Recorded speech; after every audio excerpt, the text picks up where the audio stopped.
Okay, students. So the question is Umesh and Jeetu invested some money at 10% and 20% per annum respectively, with interest being compounded annually.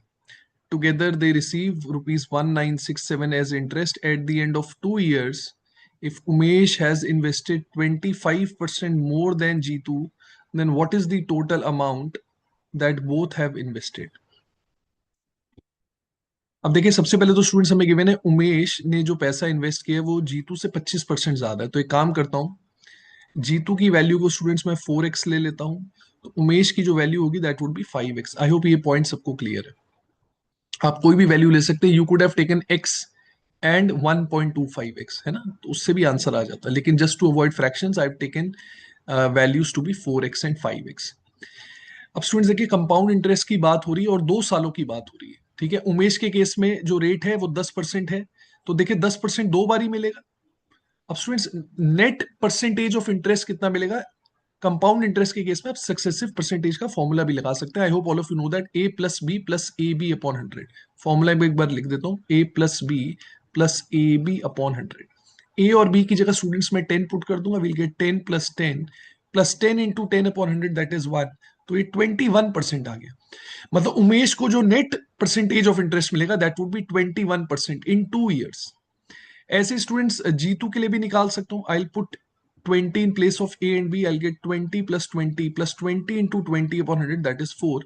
44% students जो interest मिलेगा वो जीतू को मिलेगा। अब students बहुत ही आसान है, सिर्फ कैलकुलेशन करनी है।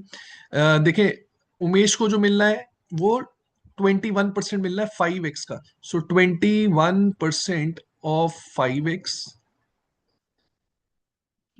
जीतू को जो मिलना है students that is 44% of 4x, and this is the total interest they are receiving, which is given to us in the question as 1967. Now let's solve it, students. 21 into 5 is 105, so 105x/100 I can say is 1.05x, and 44% of 5x, students, so 176x/100 that would be 1.76x. This is equal to 1967। यहां से students हमारे पास आ जाएगा 2.81x is equal to 1967। यहां से student 6 की value आ जाएगी 1967 divided by 281 into 100 भी मैं कह सकता हूं। आप देखिए 7 से पूरा पूरा चला जाएगा स्टूडेंट्स, x की वैल्यू 700 आ गई। We need to find the total amount. The total amount they have invested is 4x plus 5x. We are looking for 9x. Answer will be 9 into 700. So students, 6300. Option 4 will be the correct answer. I hope this question is clear to everyone.